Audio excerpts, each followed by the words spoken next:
Forest and Life se déroule en 3 temps. Un premier temps en classe pour découvrir les forêts du monde, avec une intervention de Kinome en début d'année pour présenter le projet aux enfants dans sa globalité. Puis une plateforme numérique prend le relais auprès des enseignants pour leur proposer un ensemble de ressources pédagogiques pour continuer les apprentissages et leur découverte de la forêt.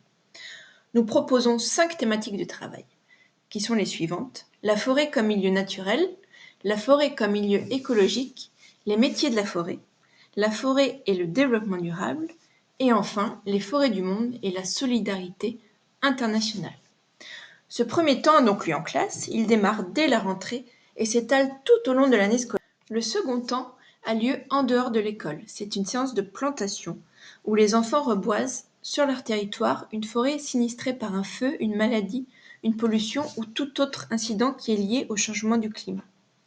Donc c'est le moment où les enfants peuvent mettre les mains dans la terre et donner la vie. Donc la parcelle a été préparée pour accueillir les enfants.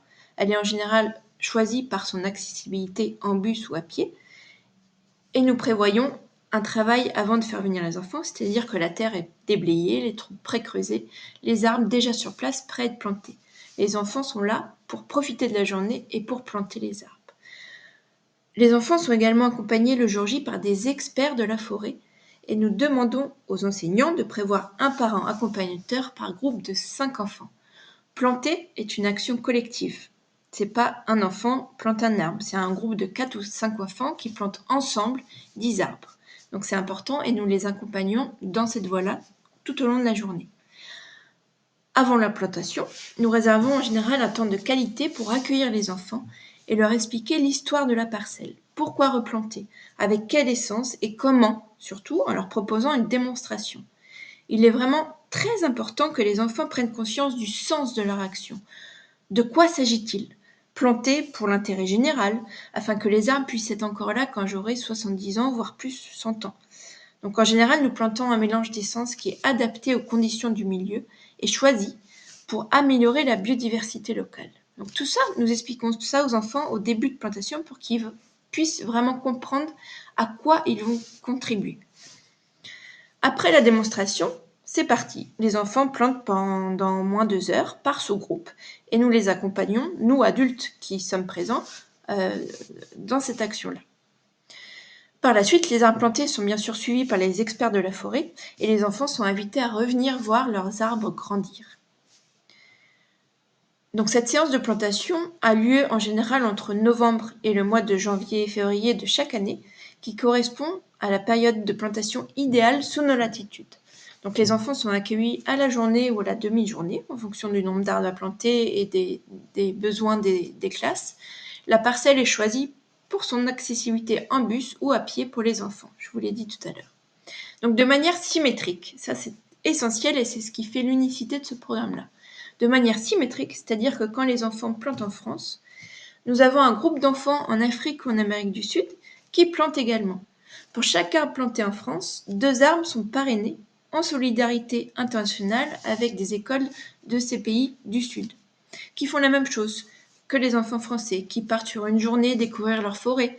Par exemple, au Gabon, nous travaillons dans une forêt qui est à 30 km à peu près de la capitale de Libreville.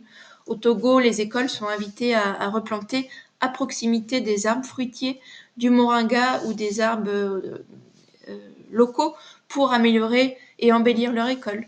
Donc voilà, nous essayons au maximum de lier les opérations qui ont lieu en France et les opérations qui ont lieu là-bas pour que les enfants soient liés le temps de cette journée. Après avoir découvert la forêt en classe, planter des arbres sur son territoire et en solidarité internationale, c'est le moment pour les jeunes Français de retourner en classe et de poursuivre leur découverte avec leurs enseignants. Nous encourageons les enseignants à poursuivre le travail autour des 5 axes de la forêt et partager les travaux pédagogiques de leur classe sur la plateforme numérique du programme. Nous leur proposons également de prendre contact avec les classes de l'autre pays pour que les enfants puissent communiquer entre eux sous forme de lettres ou de dessins ou de tout autre support.